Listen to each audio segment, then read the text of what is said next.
Bueno, pues nada, lo primero, dar las gracias primero a toda la gente que os habéis acercado, después a la nave, ¿no? Por cedernos el espacio de manera gratuita. Yo creo que es importante que podamos contar con espacios de este tipo, ¿no? en Málaga.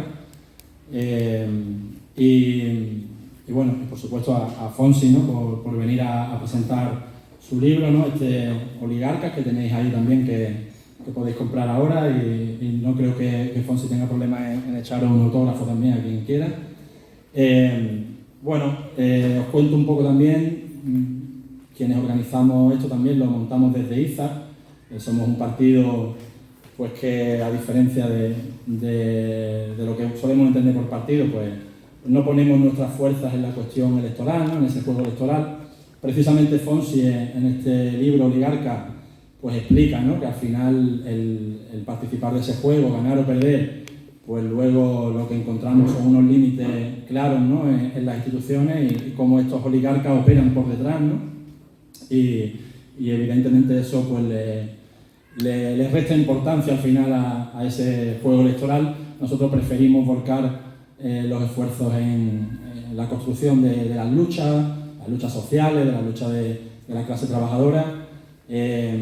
Ahora, por ejemplo, en Málaga, pues lo que se está viendo es un movimiento muy fuerte, ¿no? Con la cuestión de la vivienda, que supone un problema también en todo el Estado, pero principalmente en Málaga, pues importante, ¿no? Y bueno, la idea es esa, ¿no? La de tratar de fortalecer a los de abajo, a la clase trabajadora, tratar de arrancar victorias, ¿no? En esas luchas, tratar de coordinarlas, de que vayan cogiendo también confianza, y bueno, siempre con una perspectiva al final de superación, ¿no? de este sistema capitalista que ya estamos viendo lo que nos ofrece, ¿no? Nos ofrece pues pura barbarie, ¿no? A nivel ecológico pues estamos viendo ya las consecuencias del cambio climático, ¿no? Ya las estamos sufriendo en carne propia, ¿no? Y luego, pues evidentemente a nivel internacional vemos las guerras también a las que nos están conduciendo, y bueno, pues evidentemente para nuestra clase, para la clase trabajadora, lo que nos espera es eso, ¿no? Más explotación, aumentar ese grado de explotación, es decir, que no nos dejan salida, ¿no? Entonces, bueno, pues para nosotros nuestra manera de funcionar es siempre con ese horizonte, con esa perspectiva revolucionaria, y en ese sentido la manera también de orientarnos en el presente, en el día a día, pues un poco la de elevar el nivel de conciencia, ¿no? De la gente, la de ayudar a elevar el nivel de conciencia, y en ese sentido también se enmarca un poco estos actos que nos gusta hacer. Intentamos hacer al menos unos trimestres, y bueno, pues para este trimestre nos parecía muy interesante aprovechar también que Fonsi sacaba su nuevo trabajo, ¿no? Este Oligarca, la verdad que le cunde, porque desde El Poder del Parco, que fue en 2022, ¿no? Que fue un éxito total, este libro que desenmascaraba un poco a Florentino Pérez, ¿no? Que contaba toda su trayectoria, esta biografía no autorizada, pues luego también ha sido capaz de sacar otro libro sobre el Mundial de Qatar, ¿no? Qatar, sangre, dinero y fútbol, ¿no? Ya en 2022, también otro sobre el machismo, la mafia y la corrupción en el fútbol español, también en 2022, y ahora este Oligarca, o sea que realmente te está cundiendo el trabajo, ¿no? En estos años, y bueno, la verdad que para quien no conozca a Fonsi, pues contar que lo que más también yo creo que llama la atención de él es la valentía, ¿no? Es decir, un periodista hoy en día, en un momento donde el periodismo quizás está pasando por uno de los momentos más serviles, ¿no? Posiblemente de su historia, pues ver un periodista con la valentía de señalar a los poderosos, de ponerle nombre y apellidos, ¿no? Y de contar pues sus tropelías, ¿no? Enfrentándose a muchas consecuencias, ¿no? Que conlleva al final denunciar a los poderosos, ¿no? Ahora hablaremos con Fonsi y nos contará un poco también eso, ¿no? Como al final pues tiene amenazas, ¿no? de grupos organizados, de la extrema derecha, es decir, que al final pues esa valentía también se refleja ahí, ¿no? En cómo lo censuran en grandes medios de comunicación, ¿no? Bueno, pues al final coge el camino, digamos, difícil, ¿no? Dentro del periodismo, y yo creo que eso es un poco lo más importante, ¿no? Y luego, por supuesto, el rigor, ¿no? El rigor periodístico también a la hora de investigar y a la hora de sacar a la luz toda esa información, ¿no? Bueno, pues sin más, ya no me enrollo más. Vamos darle las gracias a Fonsi y a charlar con él un poco, a ver qué nos va contando de Ocho Oligarcas. Muchísimas gracias a los organizadores, a Izar, a la nave, a todos los que estáis presentes aquí para que podamos discutir sobre el libro de los que mandan en España, los dueños de nuestro país, esos oligarcas que presentamos en la portada. No sé si, supongo que conoceréis la mayoría quienes aparecen. Uno es el capo del Real Madrid, Florentino Pérez, Ana Patricia Botín del Banco Santander, que controla las deudas del autodenominado Partido Socialista Obrero Español y del Partido Popular, ambas deudas que tienen esos dos partidos con un banco y que hacen que estén subordinados a los intereses de un banco que está actualmente más en manos de BlackRock que de los propios oligarcas, que ya se han convertido en España en una mera de manijeros del cortijo del imperio estadounidense, porque BlackRock ha entrado en estas grandes empresas, ha entrado dentro de ACS de Florentino, del Banco Santander, o ahora que se habla también de una posible fusión entre el BBVA y el... ¿no? ¿Cuál es? El Banco Santander y el BBVA, ¿no? O sea, el Banco Sabadell, ¿no? Y ambos bancos, su máximo propietario es el mismo y es BlackRock, ¿no? Y pasa lo mismo, ocurre lo mismo con Ana Patricia Botín, que viene de una familia de franquistas, que incluso se hizo una doctrina Botín para favorecer los intereses de esa familia, y que controla pues esas deudas de partidos políticos que han gobernado para los intereses bancarios, que todavía pues nos deben un dinero de ese rescate y esa estafa bancaria, de la cual pues el Banco Santander también sacó tajada. También hablamos en el libro sobre Rafael del Pino, que a lo mejor el que menos suena de la portada, que es el dueño de Ferrovial, una empresa también que incluso llegó a utilizar mano de obra esclava de republicanos y que se llevó todo el negocio con Franco, y que él mismo es el sobrino de Leopoldo Calvo Sotelo, expresidente en el golpe de Estado del 23F, y que pues esas familias franquistas, las mismas 100 familias franquistas, siguen gobernando en la supuesta democracia en la actualidad. También señalo a ese oligarca que en La Habana ha mostrado cómo es un terrorista patronal, que es Juan Ros de Mercadona. Juan Ros de Mercadona pertenece a esa oligarquía valenciana que controla pues no solo la alimentación, sino que también el imperio inmobiliario que ha hecho y la utilización de la familia Roch del mundo del deporte, como uno de sus hermanos, Paco Roch, fue el presidente del Valencia Club de Fútbol y aparece dentro de los que deben Hacienda con una deuda millonaria. El otro, Fernando Roch, es el presidente del Villarreal y también ha sido condenado por todo tipo de delitos, estos delitos que al final acaban en penas de menos de 24 meses y no entran en prisión, y que además todos ellos pasan por una caja, la caja de ese régimen español que es los Borbones. Incluso estos Roch aparecen dentro de la trama NOS de Iñaki Urdangarín, que era esa trama de la Casa Real, que es al fin y al cabo la clave de bóveda para entender todas estas tramas de corrupción. Ahora estamos viendo esa nueva trama de corrupción que ha aparecido en torno al Partido Socialista de Víctor de Aldama. Y se habla sobre Víctor de Aldama, pero se señala muy poco que incluso Víctor de Aldama aparece en los mensajes que se reunió con Juan Carlos I, el ladrón, el putero de Juan Carlos I, que está en una isla privada en Abu Dhabi con los 2.000 millones de euros supuestos que tiene de fortuna ilegítima, y se reúne con el señor Juan Carlos I, porque todas las grandes tramas de España aparecen en la caja de los Borbones. El propio Juan Carlos I tenía en Palacio Real, pues para un una máquina para contar billetes.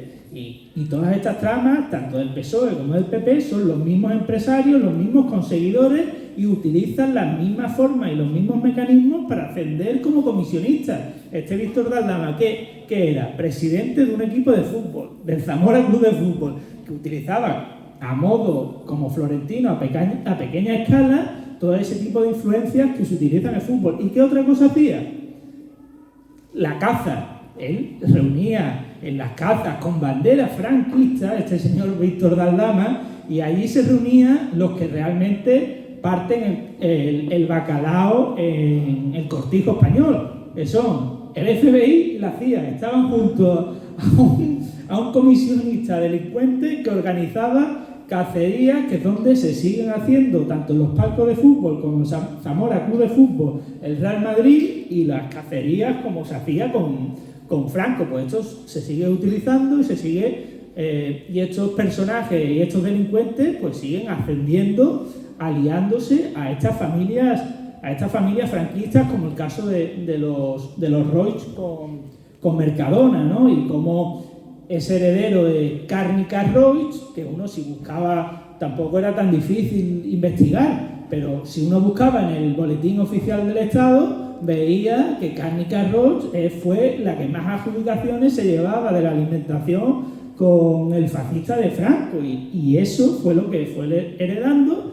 Y él, sin embargo, en los medios y demás aparece como si fuera una persona supuestamente liberal y que es una persona meritocrática, y es todo un falserío que promueven medios de comunicación que están comprados por estos oligarcas. Otra cosa que hice para investigar el libro fue ver quiénes estaban detrás de la privatización de los medios de comunicación. Antena 3 aparece Telecinco, ¿no? Y en esas privatizaciones de la televisión, que incluso uno de los que estaba en Televisión Española acabó creando la suya propia, Localia, que era el padre de Nadia Calviño, pero bueno, que aparecieron un montón de televisiones privadas, la privatización, y me voy al accionariado de Antena 3, y aparecen las dos empresas que supuestamente no invierten en publicidad, que son Inditex de Amancio Ortega y Mercadona de Juan Roig. Es decir, que son accionistas fundadores de una televisión privada, que es cuando empiezan a comprar todas las televisiones, y lo vemos a día de hoy en ese tipo de conglomerado, ya con una desvergüenza totalmente absoluta, ¿no? De A3 Media, que vemos a alguien como este García Ferrera, que tiene la impunidad del poder, que tiene a su padrino Florentino Pérez, que es una persona que le pillan con unos audios diciendo que es muy burdo, pero yo voy con ellos, y a pesar de esos audios con un delincuente como el excomisario Villarejo, él puede seguir en antena sin pasarle absolutamente nada, porque tiene al ser superior, Florentino Pérez, que es el que lo protege, ¿no? Y todos los que están en esos grandes medios de comunicación están por unos intereses marcadamente de los oligarcas, que son los que ponen y quitan esos periodistas. Florentino Pérez pues ha cortado cabezas de muchísimos periodistas. En mi caso no puede quitarme de ningún sitio porque no estoy en ningún gran medio de comunicación, pero se atrevió hasta con José María García, un periodista que salió con Jesús Quintero a explicar la relación criminal entre José María Aznar y Florentino Pérez, y eso fue censurado directamente en una televisión pública, que lo cuenta Jesús Quintero en sus propias memorias póstumas. Cuenta cómo al día siguiente le llama un periodista, Raúl del Pozo, y le dice: ponte el partido del Real Madrid. Jesús Quintero se lo pone, y entonces ¿qué es lo que ve? Y dice: ahora mira al palco. Miró al palco Jesús Quintero y vio que estaba el director de Televisión Española, entonces Luis Fernández, al lado de Florentino Pérez, y le dijo: que sepas que tu programa va a desaparecer, ¿no? Y si se puede cargar a alguien con tanto poder como era José María García, que está en las antípodas ideológicas de nosotros, que es alguien que puede ser de derecha, pues hasta esa persona se la carga, ¿no? Pues todo este tipo de oligarcas llaman hasta por pies de foto que ni les gusta, ¿no? Y entonces en esos medios de comunicación es imposible criticar a estos amos de España, ¿no? El caso de Amancio Ortega con Inditex, que cuando hace algún tipo de donación, Amancio Ortega dona 100 millones de euros, filantropía, falsa filantropía de este tipo, de este individuo, que realmente se hizo millonario en base a explotar a costureras gallegas sin ningún tipo de contratación, sin seguridad social, y cuando él se hizo rico y millonario, las dejó tiradas y se fue a llevarse las fábricas a Bangladesh, a la India, y así ha hecho su fortuna, y encima utilizando filiales en paraísos fiscales de todo tipo. Y yo creo que ha hecho un repaso rápido, ¿no? Un poco de todos los temas. Yo creo que hay muchas cuestiones interesantes, ¿no? Ahí ha ido nombrando pues, la cuestión, evidentemente, de los medios de comunicación, ¿no? Cómo lavan la imagen, ¿no? de estos oligarcas, ¿no? La cuestión también de esos fondos de inversión, ¿no? Y cómo al final, pues no dejamos de ser una pequeña colonia del imperio norteamericano, ¿no? La cuestión de secarte también de las constructoras, ¿no? que opera y que cuando llegó la crisis también pues fueron capaces de salir fuera, pero también aquí en el Estado español fueron capaces de asumir todos los servicios públicos, el tema de limpieza, el tema de las residencias, ¿no? También salió con la cuestión de la pandemia, ¿no? Que dependían de Florentino, ¿no? Entonces, vamos a intentar escudriñar un poco estas cuestiones. Yo me parece que esto último que mencionaban, ¿no? de la filantropía, también de la meritocracia, ¿no? De cómo esta Patricia Botín empezó doblando camisetas. Todo esto yo creo que es interesante, ¿no? Un poco el desmontar pues ese relato con el que nos bombardean, ¿no? De cómo son al final pues, hombres hechos a sí mismos, que empezaron todos en un garaje por casualidad, ¿no? Y cuéntanos un poco, yo creo que ya las has apuntado, ¿no? La cuestión de cómo muchas familias vienen del franquismo, ¿no? Cuéntanos un poco eso, ¿no? Cómo se relacionan también con el Estado, ¿no? Cómo se enriquecen a través de esa relación con el Estado, ¿no? Aunque sean tan liberales, ¿no? Vamos a ver qué nos cuenten. Bueno, sí, cuento la anécdota de, por ejemplo, la hija de Amancio Ortega, Marta Ortega, que supuestamente empezó doblando ropa y un día como jefa infiltrada, pues sus propias compañeras entonces se dieron cuenta de que era la jefa porque cambiando unas camisetas se le vio el Rolex, ¿no? Entonces era todo un postureo lamentable para vender que ella estaba haciendo el trabajo de las trabajadoras de Inditex, ¿no? Una desvergüenza absoluta. Y también hago cálculos de cuánto tiempo tendría que trabajar una dependienta de Inditex para obtener la fortuna que tiene Amancio Ortega sin gastar un solo euro, y son 450.000 años. Es decir, es que Amancio Ortega se ha convertido en una persona que ya es el gran casero del mundo, es la persona con más propiedades inmobiliarias personales, es el casero de Amazon, es el casero de Facebook, es el casero incluso de BlackRock. Se ha convertido en una persona con un poder inmobiliario absoluto, ¿no? Y yo creo que en España pues el negocio inmobiliario, la estafa inmobiliaria es el gran negocio de estos oligarcas. En Málaga, que os voy a contar, ¿no? Que yo creo que ahora están apareciendo también otro tipo de oligarcas que también están en ese sentido relacionados con el mérito, que son ¿quiénes son los héroes de nuestro tiempo? Son los deportistas, que son los que quieren imitar a los niños, los ejemplos de los niños. Vemos, yo llegando ahora a Málaga, veía el gracias Rafa, de Rafael Nadal, del dinero que se ha gastado Juanma Moreno, Paco de la Torre, la Diputación de Málaga, en patrocinar la Copa Davis, creo que han sido 10 millones de euros, ¿no? Una barbaridad.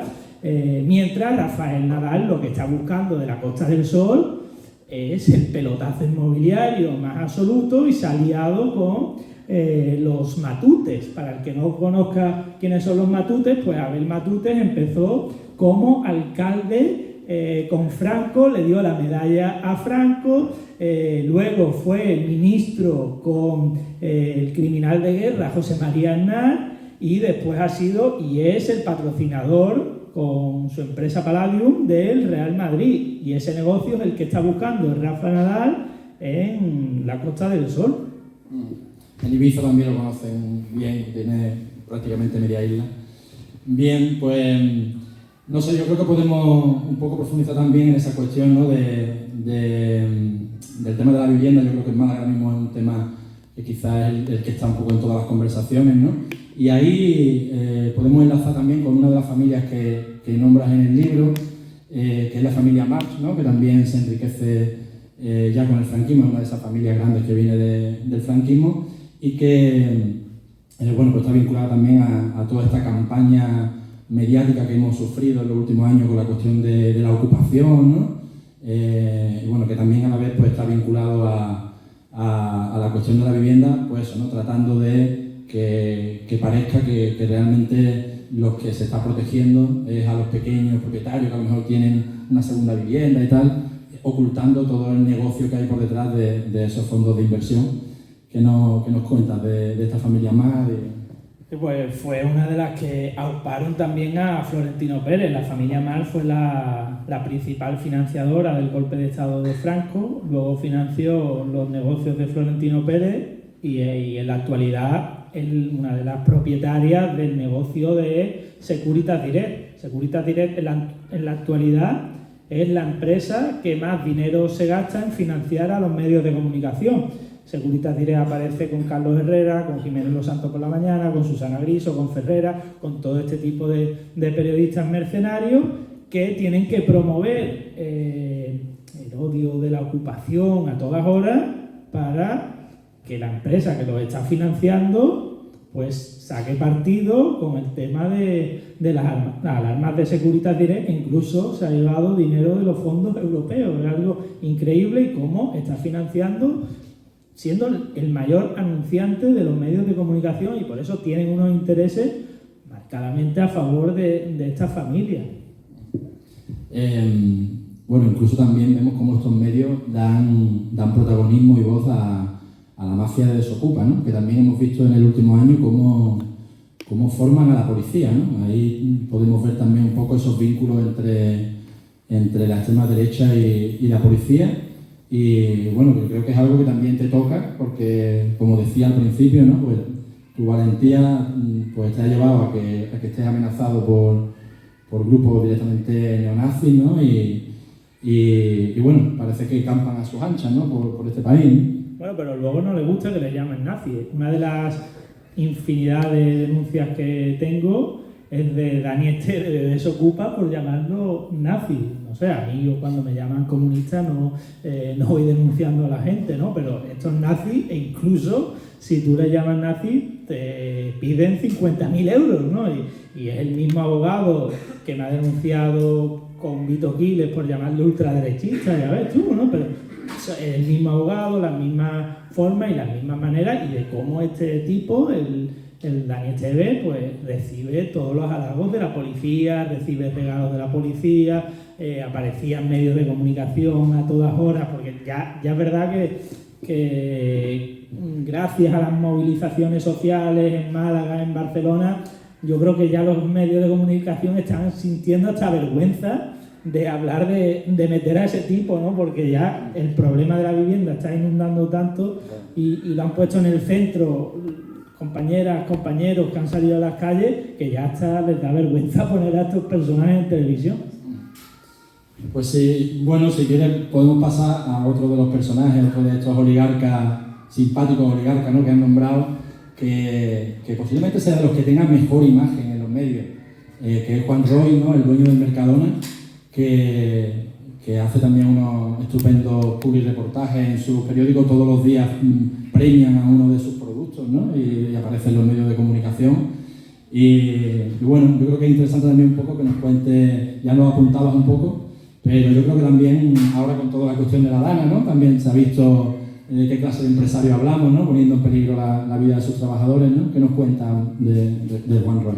Bueno, en La Habana hemos visto un hilo conductor, no solo en Valencia, sino cuando ha habido todo tipo de alertas en Málaga, en Jerez, en el Baix Llobregat, ha habido un hilo conductor, y es que todos los trabajadores de Mercadona seguían trabajando y Juan Ros lo estaba poniendo en peligro, y este tipo, pues, hubo unos compañeros que se atrevieron a plantarle cara, que le dijeron lo que era, y él incluso llegaba a decir que era todo mentira. El compañero le reclamaba que habían pixelado los medios de comunicación, la marca de Mercadona, cuando ponía en peligro a uno de sus trabajadores pues ya con una inundación terrible, y él diciendo que es mentira y que se fuera, y con unas formas que realmente es como actúan siempre, y por eso aparecen tan poco en los medios de comunicación y lo hacen por detrás, ¿no? Porque Juan Ros, cuando tiene un micrófono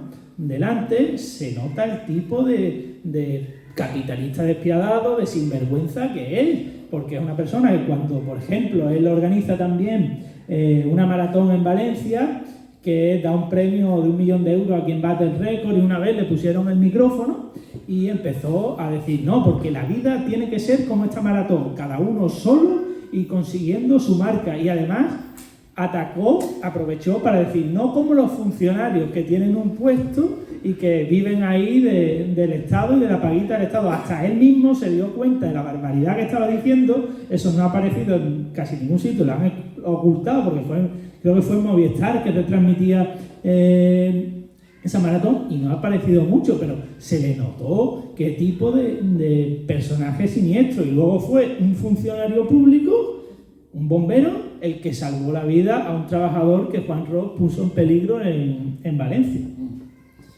Pues, bueno, yo creo que podemos también fijar un poco el objetivo en la cuestión del periodismo. A mí me interesa mucho también pues tu visión, ¿no? También has estado desde dentro y has podido ver un poco cómo se cocina pues esta profesión que tan necesaria es, ¿no? Si queremos realmente llamar una sociedad democrática, ¿no? Evidentemente, pues no solamente con el retrato que estamos haciendo se ve, ¿no? Si esto tiene democracia, pues una democracia evidentemente muy, muy pobre, ¿no?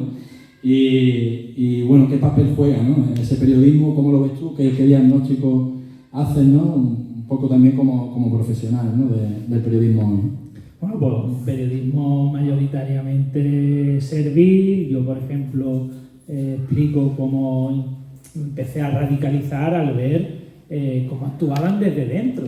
Yo, cuando empecé como becario en el diario El País, que además entré en una fecha un poco señalada porque fue el mismo día de la abdicación de Juan Carlos I, que además era muy importante que el diario El País en ese momento y el PSOE con Rubalcaba apoyara esa operación. Yo creo que jugó un papel muy importante la prensa vendida, que además entonces era director alguien muy de derechas como Antonio Caño del diario El País, y ahí yo empecé a ver cómo censuraban, cómo llamaban al teléfono, cómo incluso a un becario le censuraban un texto simplemente porque un jugador de fútbol decía que Israel era un estado asesino, y Antonio Caño lo censuró y quitó el reportaje sin dar ningún tipo de explicación, porque en España sigue habiendo una ley de prensa heredera del franquismo, que la hizo Manuel Fraga, y que curiosamente, a pesar de que nos venden que el diario El País es progresista y no sé cuánto, uno de sus fundadores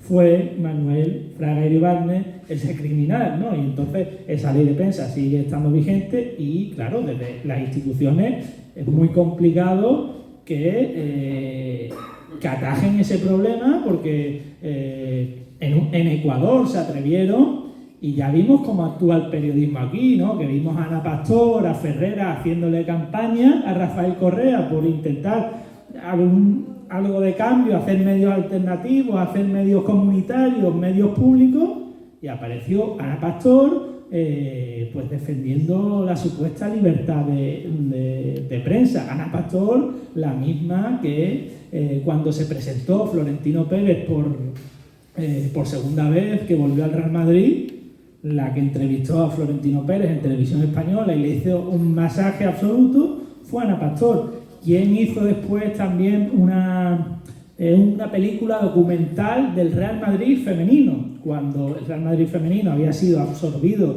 había comprado la plaza absorbiendo al Club Deportivo Tacón. Ha jugado 15 partidos con el Fútbol Club Barcelona femenino y todavía no ha ganado ningún encuentro y siempre es goleado, pero Ana Pastor, a petición de Florentino Pérez, le hace un documental, como anteriormente su marido García Ferreras hizo un documental que se llamaba Real, la película, que si buscáis en Film Affinity tiene una puntuación de un 3,5, porque es un bodrio absoluto, ¿no? Pero se lo pidió Florentino Pérez y Ferreras hace lo que le pida Florentino Pérez, porque una persona que es capaz de censurar al que cuestione cualquier cosa de Florentino Pérez. Es capaz de, por ejemplo, en la operación urbanística del Real Madrid, de las torres, la recalificación de la ciudad deportiva, había una concejala del PSOE, Matilde Fernández, que se oponía a ese pelotazo de Florentino Pérez. ¿Qué hizo Ferreras? Pues coger el teléfono y decir, a esta señora no se le va a dejar que aparezca en ningún medio de la cadena SER, que entonces era el jefe informativo. Ya había sido fichado por Florentino Pérez y después acaba de jefe de comunicación del Real Madrid, con Florentino Pérez, y después ya monta todo el aparato propagandístico de la Sexta, pero han ido de la mano de Florentino Pérez, como pasa con otros muchos periodistas que tienen grandes columnas porque defienden los intereses de Florentino y de sus amigos, ¿no? El caso de Manuel Javois, por ejemplo, que es alguien que supuestamente escribe muy bien, que aparece en el diario El País, en la cadena SER. Este señor lavó la cara de un neonazi como Ochaíta cuando Florentino Pérez intentó lavar la imagen de la Grada Fans y colocó a Ochaíta, un nazi que se dedicaba a dar palizas a inmigrantes, que era del Ku Klux Klan, pues lo recicló y apareció en la Grada Fans. Pues Manuel Javois después tuvo como premio hacer el himno del Real Madrid de la 10ª y demás, ¿no? Y aparece siempre en el palco con Jorge Busto y con este tipo de personajes que lo que hacen es escribir al dictado del amo.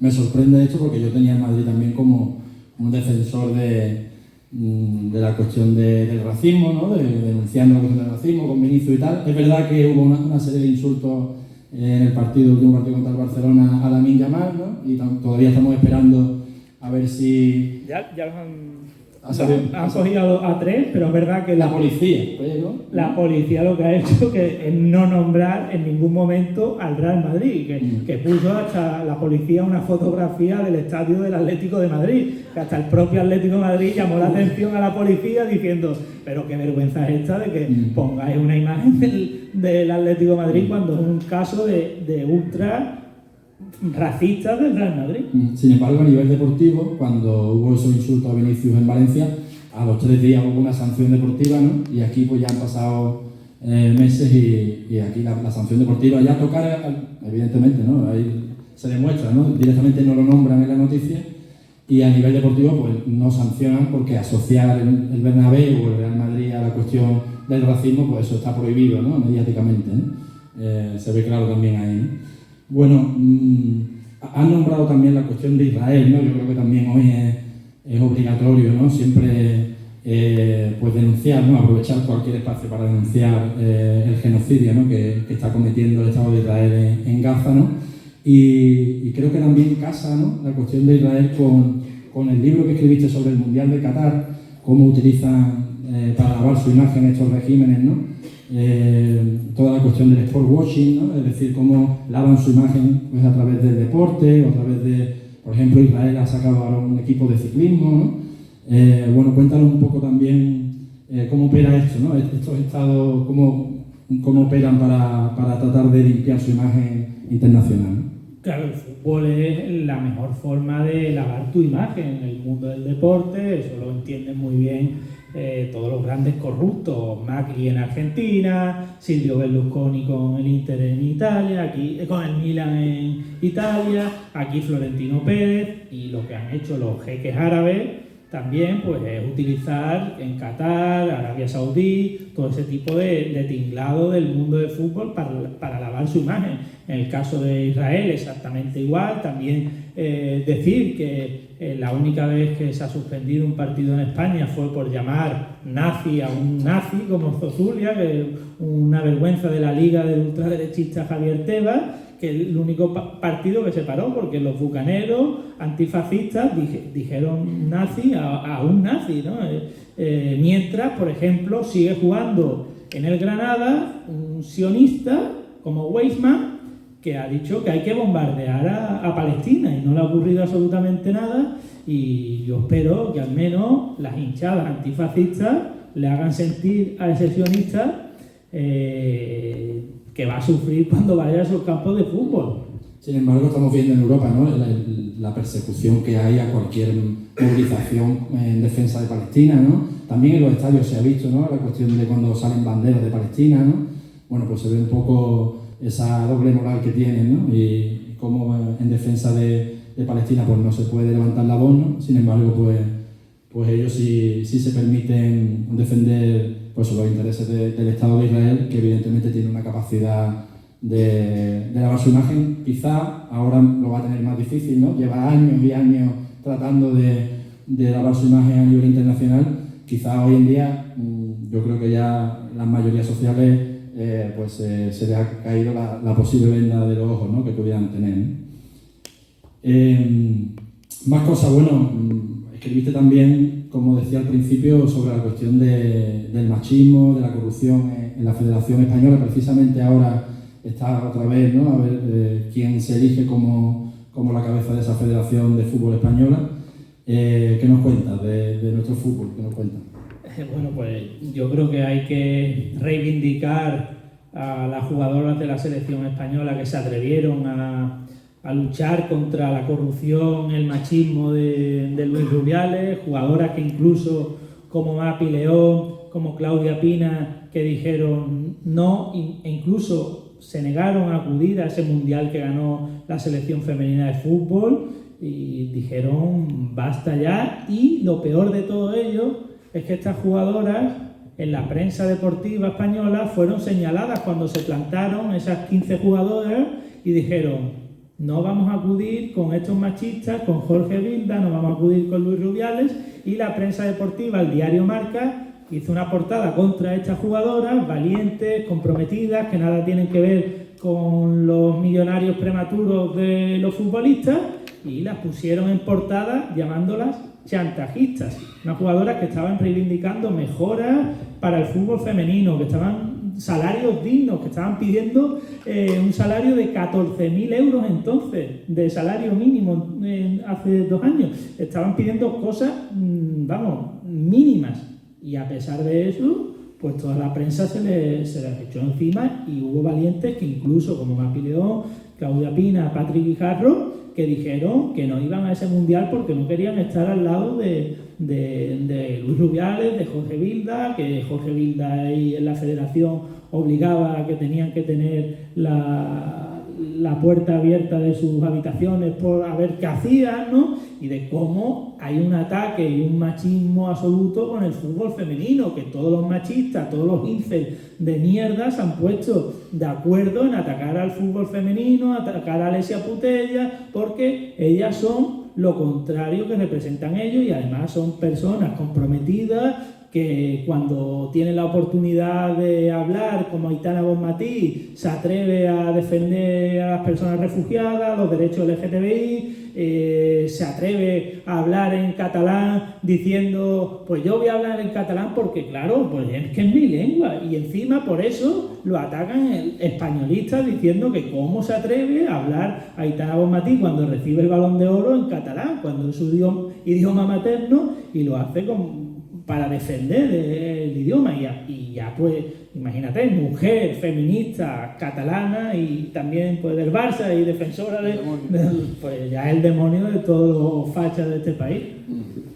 Bueno, yo creo que le hemos dado un buen repaso, ¿no?, al país, como decimos, y quizá nos faltaría a lo mejor la judicatura, ¿no? Ahí cuando tenemos esa foto que tú hacías en ese primer gran trabajo, ¿no?, que se convirtió en bestseller, que fue El poder del palco. Bueno, pues cuando hacía ese retrato del palco del Bernabéu, aparecían también jueces, ¿no? Que nos cuenta un poco de de los jueces aquí del país, que nos cuenta. Aparecen jueces, aparecen presidentes del Tribunal Constitucional, del Supremo, de abogados generales del Estado. El caso de, por ejemplo, Marta Silva Lapuerta, que era la sobrina de Álvaro Lapuerta, que era el ex tesorero también del Partido Popular, que tenía que estar investigando pues, las cuestiones de algunos jugadores del Real Madrid que estaban cometiendo delitos fiscales. Uno de ellos, Cristiano Ronaldo, al cual pues se le pasaron pues, pagar Hacienda y esas cosas. Pues lo que hizo Marta Silva fue bajar al vestuario del Real Madrid a pedirle que le firmara un balón para sus hijos, que le firmara la camiseta para sus hijos, y así funciona la judicatura de este país, que no se atreve, vamos, es que atacan a cualquier persona que intenta hacer cosas que son reformistas, que son mínimas, que ni dejan, por ejemplo, el caso de el Kichi, que intentó que las escuelas, que no hubiera casas de apuestas a 100 metros de las escuelas. Vino la judicatura y dijo, eso es ilegal. Ada Colau, que defendió una cosa mínima, que era dentista, que tiene que ser municipal. Llegó la judicatura y dijo, eso también es ilegal. Pues estamos con unos jueces que son pues un bastión de la ultraderecha. Sí, yo creo que ahora que señala un poco las experiencias, ¿no?, de esos gobiernos municipalistas, ¿no?, después de todo el proceso de auge de movilizaciones que vivimos a partir del 15M, ¿no?, vimos, bueno, cómo muchas de las ilusiones, ¿no?, se depositaban en esos proyectos locales o también con la cuestión de Podemos, ¿no? Bueno, yo creo que este libro también señala un poco eso, ¿no?, los límites, ¿no?, al final que se encuentra pues la izquierda reformista, un poco de la que hablamos, a la hora de tratar de gestionar esto, ¿no?, esta barbarie al final, porque bueno, lo que encontramos es que los políticos prácticamente a lo que se dedican es a gestionar los intereses de estos oligarcas, ¿no?, de estos oligarcas y de otros grandes empresarios, ¿no?, y también de los intereses de, como apuntábamos, de Estados Unidos o de la Unión Europea, ¿no? Bueno, yo creo que el libro en ese sentido es muy interesante porque ayuda un poco a desmitificar, ¿no?, esa democracia y esa transición española tan ejemplar, ¿no? Ayuda a desmontar un poco eso que yo creo que se va cayendo, ¿no?, se va cayendo también esa idea, ¿no? No sé si quiere apuntar algo más, y si no, si te parece, le damos la palabra a la gente para que haga preguntas. Yo creo que todavía, no sé de la nave cómo llevan el tiempo, pero son las 9, podemos dedicar unos minutos a que la gente pregunte y yo creo que Fonsi no va a tener problemas en contestar. Hola, buenas noches. Yo voy a decirte que ya he leído el libro, porque cuando me enteré en X que Corte Inglés te lo tenía bloqueado rápidamente, y lo siento, lo compré por Amazon, no lo volveré a hacer más. Solamente agradecerte lo que estás haciendo. En esta misma sala vi una vez a Luis Pastor cantar y creo que sois un ejemplo de dignidad de vuestras profesiones. Nada, muchas gracias.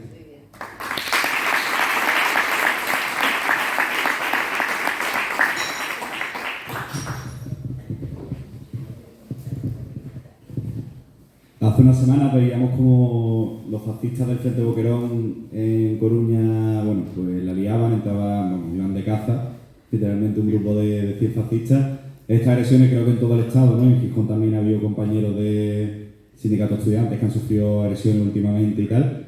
Pero bueno, que vemos que estas agresiones son continuas y sobre todo en la ciudad de Málaga, también lo vemos todos los años en la feria. En 2017 asesinaron a un chaval. ¿Hasta qué punto llega la impunidad de los fascistas y la relación que tienen con la justicia?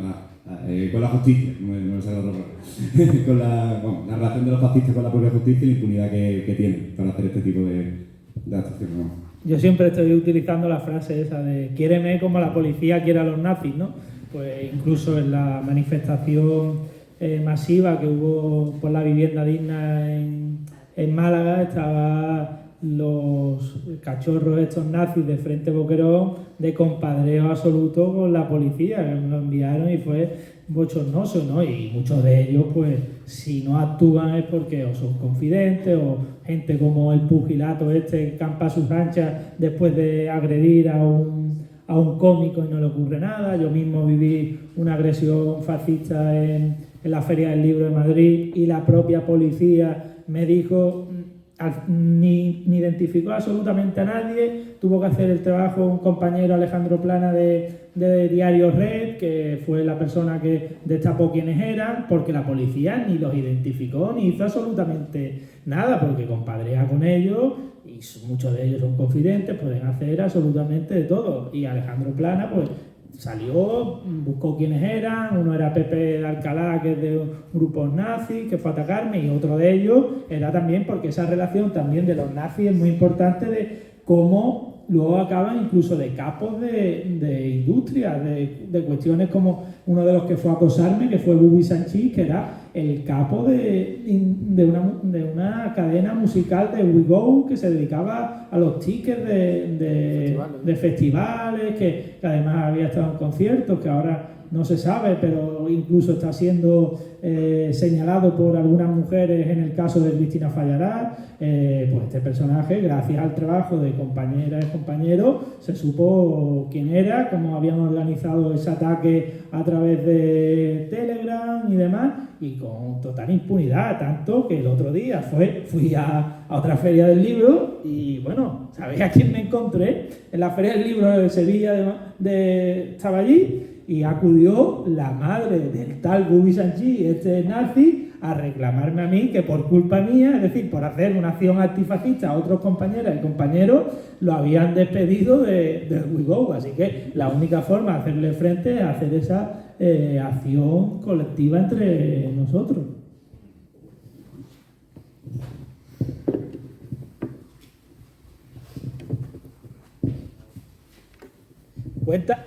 Cuenta tu caso con Mercadona y la lejía que aparece en el libro, Lalu.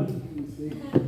Bueno, iba ya al hilo de lo último que estaba comentando, después sí que termino con eso. Pero, por ejemplo, en este caso de Mercadona, ¿tú recomendarías, por ejemplo, a los que estamos aquí, de que, bueno, cada uno esporádicamente, o el grupo lo suyo, ¿no? De que, como se dice, gota a gota, pues se llena el vaso, ¿no? De ir, por ejemplo, a la empresa de todos los que salen ahí en tu portada, en este caso a la puerta del Mercadona, que bueno, ya hemos comentado, pues a lo mejor había que explicarle a la gente que va a comprar Mercadona quién es el dueño del Mercadona, que si podemos evitar ir al Mercadona a comprar lo máximo posible, o todo, sería poner un poco de un grano de arena, o sea, de cada uno de hacer un boicot, pero en este caso el Mercadona o cualquier otro de la otra empresa.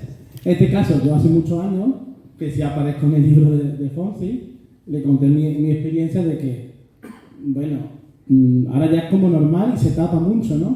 Pero yo cuando tenía 18 o 19 años trabajé unos meses en Mercadona, orgullosamente, pero muy, muy orgullosamente fui despedido, menos mal, porque me negué a hacer algo que me parece algo muy repugnante. Tirar comida a la basura y fue pionero en Mercadona, una cosa que ahora es normal, ahora que curiosamente yo también, ahora tengo otra profesión, yo cojo contenedores de basura, yo llevo un camión de basura, pero digo, en este caso fue pionero en Mercadona, como trabajé yo en Mercadona, que era, se tiraba la basura dentro de los contenedores en su propiedad del Mercadona, y te obligaban los encargados a destruir todo lo que se tiraba. Entonces, ya terminando y repitiendo eso, digo, si tú recomiendas eso, ir a la puerta del Mercadona y hacer un poco de boicot. Bueno, lo hizo, que yo creo que también fueron pioneros, el Sindicato Andaluz de Trabajadores, que expropió la comida en el Mercadona, y que esto ya venía de antes, porque incluso las cárnicas Ross del padre, los grapos en la transición, secuestraron la comida y la repartieron, además tú siendo de Córdoba, la repartió todas las salchichas que robaron de cárnicas Ross a la gente de Córdoba.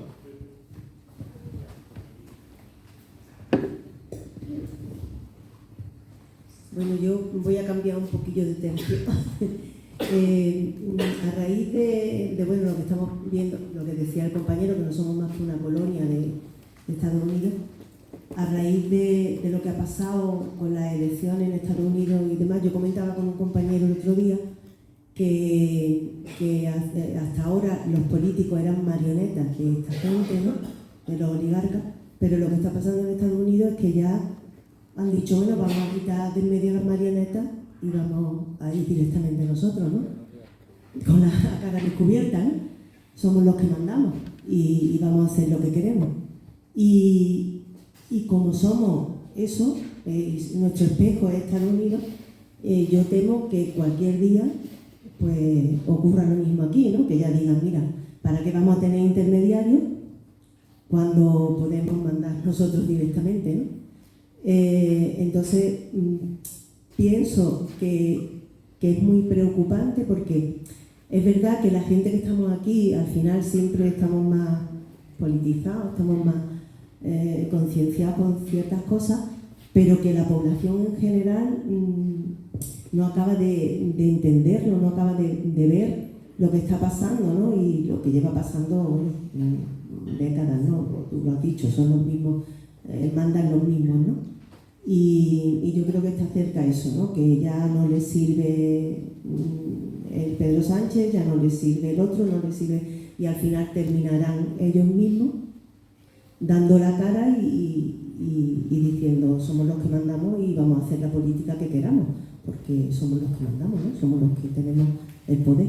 Yo creo que con la Dana se ha visto un poco eso, ¿no? De una especie de lavado de cara de la Casa Real, diciendo, ¿no?, en plan 23F, diciendo ningún político vale nada, Pedro Sánchez es un mierda, Mazón otro mierda, pero y lo bien que lo ha hecho el monarca, que ha acudido allí a darse la mano con todo el mundo. ¿Qué ha hecho Mazón? Colocar de vicepresidente ya a un militar que además saltándose los procedimientos de todo tipo para que siga cobrando la morterada que cobra este militar que va a ser vicepresidente y que ya está empezando a hacerse todo el reparto en la Dana con adjudicaciones a dedo, sin ningún tipo de escrúpulo ya, y vámonos que nos vamos. El día siguiente de la Dana me dio por mirar a la empresa Clece de Florentino Pérez. Bueno, me meto y ya el día siguiente la empresa Clece de limpieza, la que se ha privatizado, ya se ha llevado aquí en Andalucía, acaba de darle Juanma Moreno la privatización absoluta de todos los colegios andaluces, la limpieza es para Florentino Pérez. Pues el día siguiente de la Dana, Clece puso oferta de empleo, se buscan trabajadoras de limpieza en Valencia, ¿no? Pues ya están buscando ese tipo de negocio y se ha visto con esa vindicación del monarca Felipe VI, de Leticia Ortiz, cuando acudieron allí utilizando una desgracia, y estos dos mismos monarcas estaban detrás de otra tragedia en la cual también se hicieron las víctimas, que fue el 11M, aparte de la gran mentira de José María Aznar que hizo, pues ellos mismos dijeron de que no iban a hacer ningún tipo de luna de miel, que ellos se iban a quedar por Extremadura y demás, por respeto a las víctimas del atentado del 11M, y Felipe VI y Leticia Ortiz se fueron de luna de miel por no sé cuántos, 10, 15 países, islas privadas y demás, y se lo pagó Josep Cusi, el testaferro de Juan Carlos I, ¿no? Y además utilizan una fundación que se llama Concordia, que lo que hace es ir con el autobús buscando a monárquicos para desplazarlos a lugares como ocurrió seguramente en Paiporta y en los lugares afectados por la Dana. Y yo creo que ese proceso se está viendo con la monarquía en una especie de lavado de cara ya descarado. Nada, bueno, en primer lugar, darte las gracias, muy interesante. Yo creo que decirte que me parece que es fundamental, al final, que desde el periodismo y desde el activismo se señale a los que realmente son responsables. Muchas veces parece como que no hay nombre y apellido, no hay empresa, ¿no? Como que es un ente que no existe y realmente tiene nombre, tiene apellido, tiene empresa, tiene estructura, tiene medio de comunicación. Me parece que es fundamental señalar eso, porque eso es de alguna manera lo que te marca el camino hacia donde tenemos que dirigirnos. Pues a mí me parece que tendremos que empezar a hacernos una pregunta seria y militante desde las organizaciones políticas, de los movimientos sociales, de si no tenemos que ser mucho más fuertes a la hora de señalar a esta gente directamente, señalarlos con el dedo, ponerle la cara, el rostro y que nuestra acción vaya a demostrar cómo esta peña se ríe en nuestra cara, cómo esta peña precariza nuestra vida y cómo esta peña, como se ha demostrado con la Dana, nos manda incluso a la muerte, ¿no? Que ya estamos hablando de cosas que son muy fuertes, ¿no? Entonces, a mí me parece que no solo tenemos que hacer eso, sino también señalar cómo hay ciertos intermediarios que permiten que de alguna manera esa gente quede borrosa, ¿no? ante la gente o ante la clase trabajadora, ¿no? Entonces, una cosa que tú señalabas, que me parece importante, también señalaba Juan, es como el último proceso que hemos vivido, de alguna manera, esta salida reformista o este intento de asalto a las instituciones, de alguna manera nos ha demostrado que no hay un atajo, es decir, o enfrentamos de cara al capitalismo y a todos sus representantes, o donde vamos es un callejón sin salida. Entonces, cuando tú, por ejemplo, planteas los ejemplos de Kishi o de Ada Colau, realmente con buena intención y con ganas a lo mejor de transformar la sociedad, nos damos cuenta cómo siempre hay un muro. Y ese muro, para mí, o es superándolo, señalando que hay que superar completamente ese muro, o siempre nos está pegando en ese muro. Y creo que ahí es donde hay que poner un poco el acento, ¿no? Y después ya simplemente por comentar, por ejemplo, lo que ha pasado aquí con una cosa que ha pasado con el Frente Boquerón. Yo vivo ahí por Martirico, donde está el estadio de fútbol y tal. Los vecinos se quejaron durante bastante tiempo porque usaban una plaza para hacer las previas del partido y otros temas. Aquello, claro, bueno, pues lo llenaban de suciedad, de pintada y toda la película. La solución del ayuntamiento, ¿cuál ha sido? El darle un espacio para ellos, con su barra, con sus servicios, todo perfecto, y no solo eso, sino donde ellos tienen el control absoluto. Tú pasas por allí y allí están ellos, como su ejército de nazis, ¿no? Allí su película, donde están todos ellos, y claro, lo camuflan con esta película de que es rollo fan, la grada fan, pero allí le dan el control. Es decir, ya es directamente que te quejas a los vecinos y en vez de actuar contra esta banda de descerebrados, lo que hace es cederle un espacio público para que ellos puedan desarrollar completamente toda su política nazi, toda su ideología de mierda. Vale, pues... Gracias por el currazo que hace, que es muy importante, creo que lo sabes, pero recordamos que te lee muchísima gente y es una batalla muy importante la que se hace en un terreno tan complicado como es el del periodismo y la investigación en las redes. Y muchas gracias. Te quería pedir algún apunte porque a veces da la sensación de que este devenir, digamos, como neofascista fuera, digamos, como una especie de capricho ideológico de estos sectores del poder, como que por fin se desenmascaran y sacan esa cara, digamos, fascistoide, etc. Pero creo que tiene interés también pensarlo como una gestión de crisis, ¿no? Es decir, el auge de la extrema derecha y del fascismo señala también una incapacidad de gobernar que no pase por esa vía, por decirlo de alguna manera, ¿no? Si uno analiza casos como el de Milei, como el de Trump, como el crecimiento de la extrema derecha en Europa, lo que señala es que están disputando un malestar, una incapacidad del sistema de ofrecer una alternativa, como se intentó durante una buena parte de estas últimas décadas, una alternativa felicista, ganadora, sino que pivotan sobre un enorme malestar y frustración, ¿no? Se dice que pivotan sobre los perdedores de la globalización, sobre los perdedores de este sistema. Te quería pedir algún apunte sobre esa operación, ¿no? Porque al fin y al cabo no deja de ser una operación de gobierno, hacer crecer una extrema derecha para gobernar un malestar y disputar un malestar que está en disputa. Por eso creo que tiene sentido lo que decían los compañeros, de que hay que disputar hacia dónde se dirige ese malestar. La extrema derecha está siendo exitosa para disputar ese malestar hacia la inmigración, esta batalla cultural contra los avances feministas, colocando toda esa batería de mierda que meten con lo de la Agenda 2030, pero están disputando un malestar.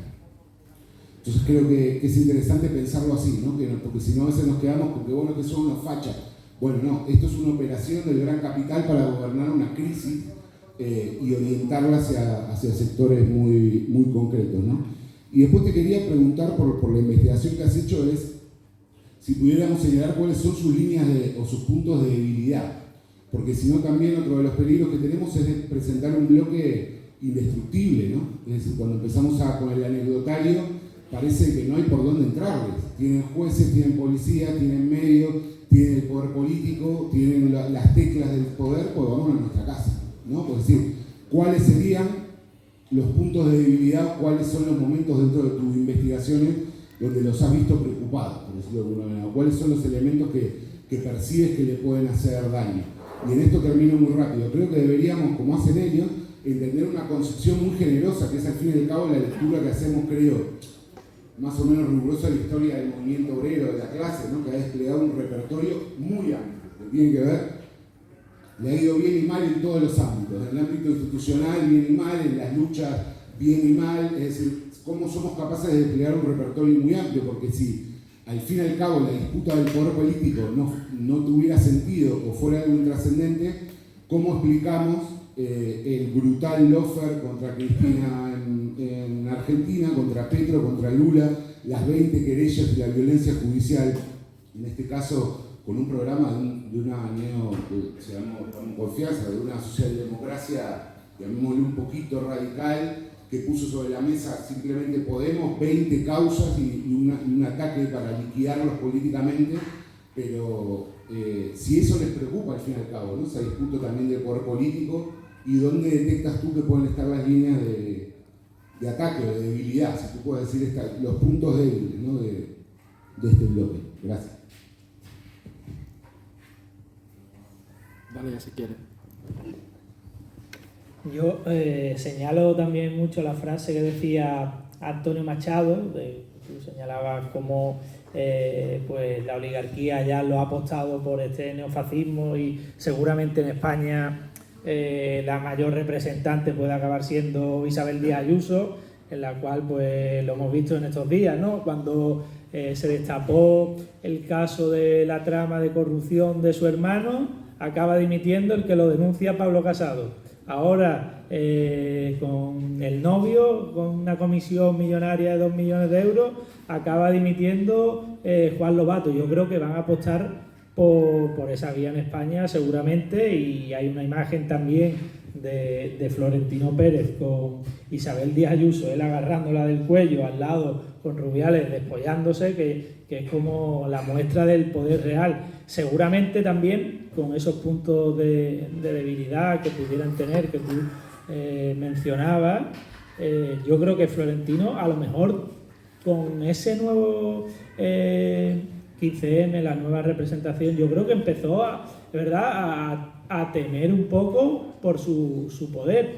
Pero, por ejemplo, un caso que ya revela cómo dominaba es cuando, por ejemplo, Manuela Carmena llega a la alcaldía de Madrid diciendo: yo no voy a acudir nunca al palco del Bernabéu, y es una promesa electoral. Y llega Florentino Pérez y acaba al lado de Manuela Carmena con aprobándole la fotografía del nuevo estadio, aprobando la operación Chamartín, y él ya, yo creo que se sintió como el puto amo, el puto jefe, y yo creo que en esa batalla todos los compañeras y compañeros que se atrevan a señalar las miserias de Florentino Pérez, pues él va a hacer todo lo posible por cargárselo, aunque sea como de otros compañeros de otros lugares y demás, porque ya su control está siendo abrumador, y seguramente su empresa va a ser ya favorecida en los negocios que va a tener en Argentina con Milei, por ejemplo, que cuando vino a España Milei lo recibieron 15 grandes empresas, entre ellas Banco Santander de Ana Patricia Botín y la empresa Abertis de Florentino Pérez, y como tú dices, han apostado claramente por esa vía y hay que combatirla.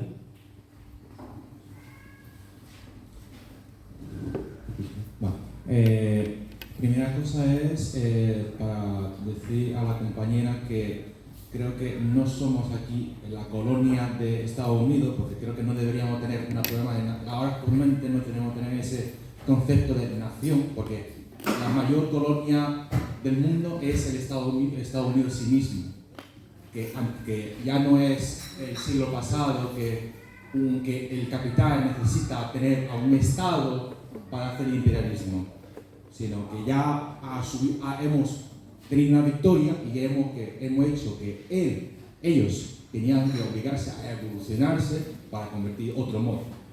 Esa es creo que la victoria que hemos conseguido durante la lucha del siglo pasado, que hemos obligado para que pudiera evolucionar.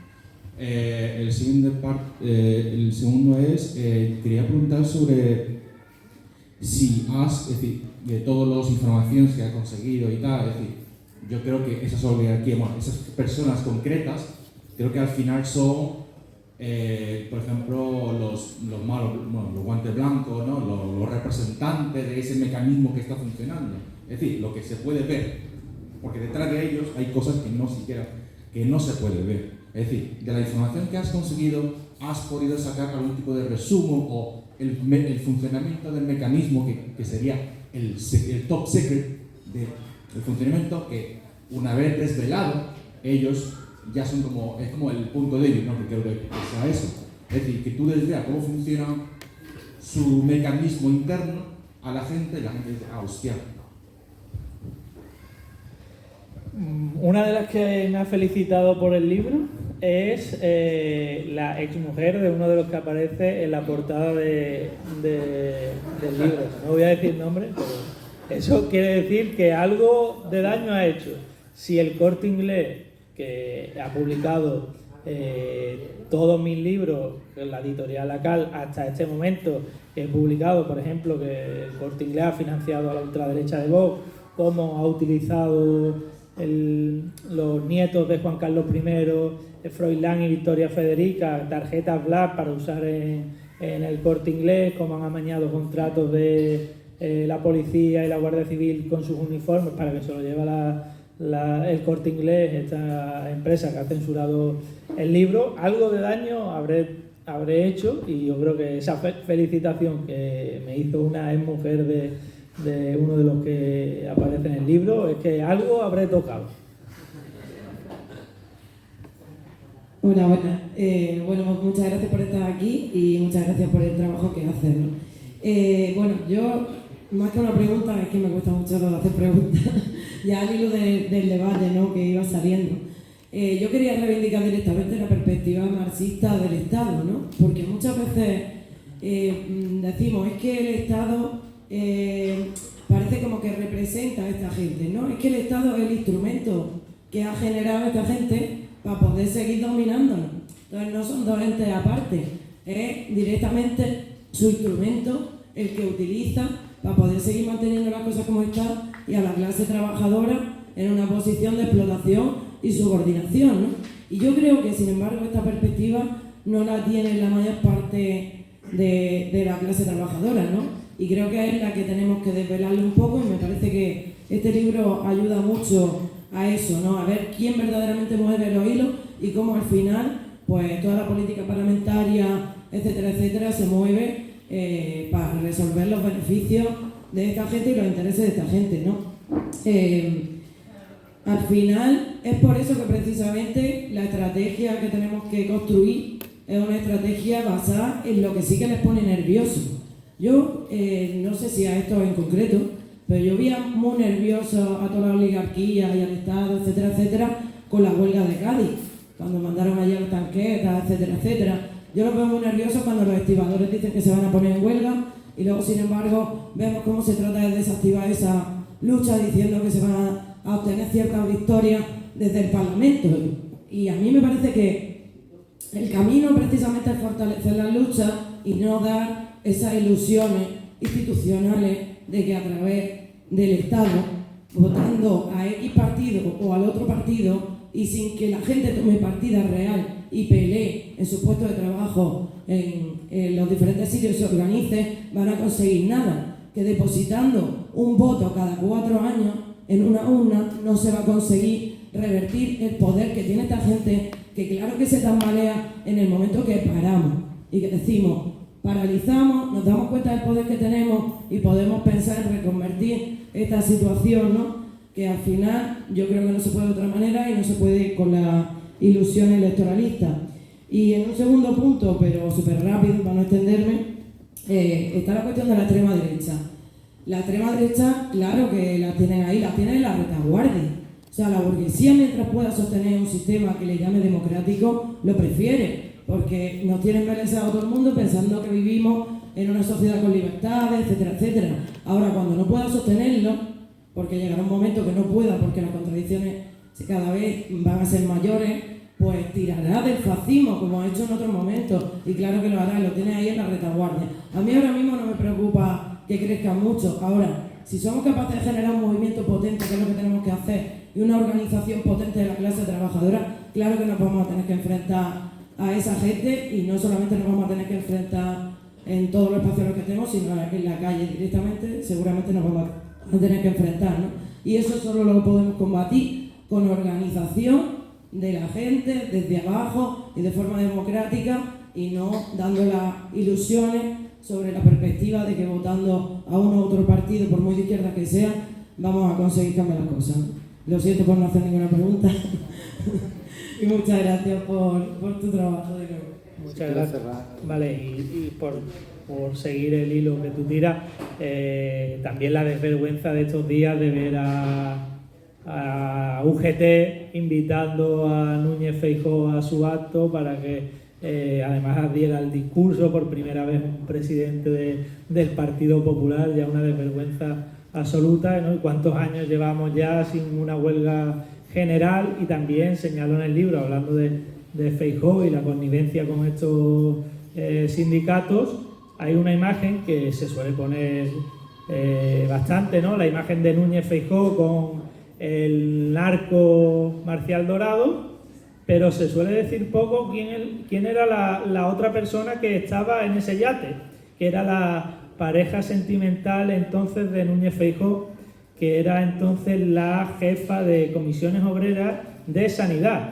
Ese mismo año se llevó a cabo la ley de 15/1997, que fue pues la punta de lanza de las privatizaciones de la sanidad, y Comisiones Obreras apoyó esa ley privatizadora, la cual han entrado ya todas las empresas en los hospitales públicos incluso, y era pues la pareja sentimental que acudió con Núñez Feijóo en ese yate, y estaba el narcotraficante, el jefe entonces de sanidad en Galicia, que era Feijóo, que era el número 2 de Romay Becaría del Partido Popular, y la jefa de sanidad de Comisiones Obreras, que acabaron apoyando ese bodrio de ley que sigue estando vigente.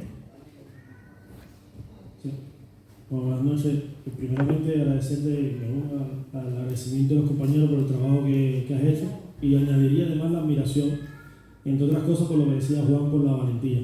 Y ahí va mi segunda pregunta, lo primero es que el problema es que estos oligarcas son lo que tú has desenmascarado, o por lo menos lo has plasmado en tu libro, que tendré el placer seguramente de leer, son los que conducen los hilos del poder, son los que están, y los que además los medios tapan. Pero el problema es que hay otros que son mínimos al lado de ellos y que son absolutamente descarados y que están públicamente y que tampoco se hace nada. Porque está bien que esto, que tiene un poder casi absoluto, sea muy difícil una batalla contra ellos, como lo que hemos estado aquí dialogando. Pero es que ayer mismo en el Congreso había un diputado, creo que era de Vox, que reivindicaba cómo después de la guerra civil, ese periodo fue un periodo bueno, un periodo de mucha conquista, o sea, absolutamente descarado. Incluso el mismo ministro Óscar Puente, que sé además por tus publicaciones en Twitter, que sé por las debilidades incluso que también tiene, pero que no deja de ser un publicador, por lo menos publica muchísimo en las redes, tuvo que hacer una reivindicación de su propio abuelo, lo que sufrió en esa etapa, ¿no? Para decirle a ese desfachatado que estaba ahí diciendo aquello en medio del Congreso, y cómo no pasa nada con eso. Hoy mismo un diputado le decía a una diputada de Podemos: tómate la pastilla antes de hablar. Eso en el mismo Congreso, que no está hablando de un barrio, no está hablando de... Y es que realmente es sorprendente cómo, y ahí va un poco mi pregunta, ¿no? ¿Qué mecanismos existen? ¿Qué vías existen jurídicas, institucionales, para no permitir semejantes actitudes que son descaradamente fascistas en pleno siglo XXI? E incluso también cómo la mentira ya no es ni siquiera una mentira o un bulo bien elaborado, no, para nada. Tenemos el ejemplo de Vito Quiles, que sería la antigua de tu profesión, como ni siquiera es periodista y se pinta de periodista, y cómo está habilitado en el Congreso para preguntar, y cómo elabora mentiras, que es que no elabora, es como publica mentiras tras mentiras, que no pasa absolutamente nada. Entonces digo, yo creo que hay una intención, que es lo que decía el compañero, hay una intención de dejar que eso avance como gestión de crisis, una intención, y por lo menos me gusta decir que es una debilidad profunda que tiene la izquierda de no ser capaz de hacer frente a esto que realmente ocurre. Y lo segundo, que decía la segunda pregunta, la primera es esto, ¿no? ¿Qué mecanismos tenemos? Y lo segundo es, a ti en lo personal, ¿cómo enfrentas? Yo creo que ser muy valiente para lo que tú haces, lo decía al principio, porque aquí estamos hablando de intentar la conquista y es verdad que lo hacemos, pero como tú lo haces yo no he visto a nadie hacerlo, ¿no? Que has tenido ataques personales, que has tenido amenazas. ¿Cómo puedes incluso confiar que hay un mecanismo jurídico que te pueda proteger ante situaciones que puedan ser, que no las conozco, quizás no puedas comentar al respecto, que te puedan proteger ante a un intento de silencio, ¿no? Muchas gracias. Sobre el tema del pseudoperiodista Vito Quiles, curiosamente, los que le aprobaron pues para que él pudiera estar en el Congreso de los Diputados fue el PSOE. Parece que el PSOE utiliza como que viene la ultraderecha o que deja que ese tipo esté paseándose por ahí porque se creen que eso les va a venir bien electoralmente, y eso incluso el propio jefe de Vito Quiles, que es Javier Negre, que estuvo en estado de alarma, pues narró cuando fue a Argentina cómo consiguió pues la autorización para estar en el Congreso de los Diputados, que fue a base de cafés y de invitar, y así le dieron ese tipo de autorización para que así algún día Pachi López, cuando esté por allí Vito Quiles, le pueda decir alguna cosa, pero realmente se le está abriendo la puerta al fascismo, dejando que semejantes personajes estén campando a sus anchas en el Congreso de los Diputados. Me parece a mí que culpable es también el PSOE. Por otra parte, ¿qué podrían hacer? Por algunas cosas. Yo, por ejemplo, he sido condenado por delito de injurias a los cuerpos policiales, un delito que debería ser despenalizado en defensa de la libertad de expresión, como el delito de injurias a la corona, por ejemplo. En mi caso, por ejemplo, yo lo llevamos al Tribunal Constitucional y de momento parece que lo han admitido a trámite. Veremos a ver si se logra al menos despenalizar eso, porque me parece una desvergüenza absoluta que te puedas ver sometido a un proceso judicial simplemente por criticar a la policía y por defender a un mantero de la persecución policial de estos matones con placas. Me parece algo que al menos, o eliminar también una promesa que hizo Pedro Sánchez de la ley Mordaza, ¿no? Que desde 2018 que llegó a la presidencia sigue estando e incluso se ha aplicado más que con el gobierno del Partido Popular. Entonces, pues esas medidas al menos llevarlas a cabo en el Congreso. Bueno, una última intervención que vaya la compañera y terminamos. Bueno, muchas gracias. Yo sobre todo voy a compartir una idea que me ha surgido, digamos, de lo que he escuchado, ¿no? Que no sé si puede ser un punto de debilidad, pero a mí lo que me viene sobre todo es con este tema de que el poder obviamente lo tiene el pueblo, pero como sufrimos normalmente siempre como decepciones, ¿no? Yo siento que es como una falta de referente, ¿no? Como los palestinos son consecuentes, son inquebrantables en lo que defienden, ¿no? Y al final, pues obviamente los medios de comunicación masivos al final siempre van a sacar las mierdas de todo. Entonces, si cualquier referente que tenemos y que necesitamos, obviamente, siempre le van a sacar algo, lo cual nos hace chafarnos de, mira, pues al final este se ha vendido, sale una foto en el otro, o está apoyando al final este proyecto. Nos venimos abajo en ese poder que a lo mejor aspiramos a tener, ¿no? Entonces, como cualquier niño que tiene en referente de deporte, estamos viendo qué importante es que de repente un futbolista o algo se posicione con una cuestión y empieza a ser un referente de un sector, ¿no?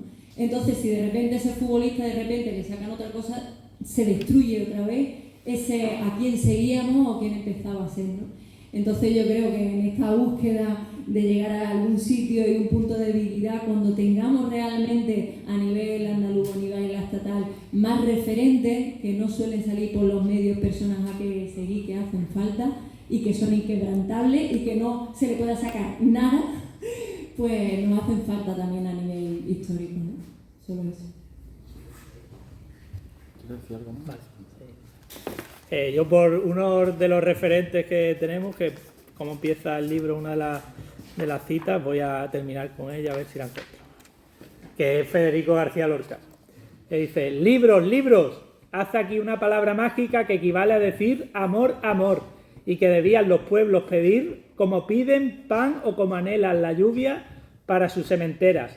Nadie se da cuenta al tener un libro en las manos el esfuerzo, el dolor, la vigilia, la sangre que ha costado.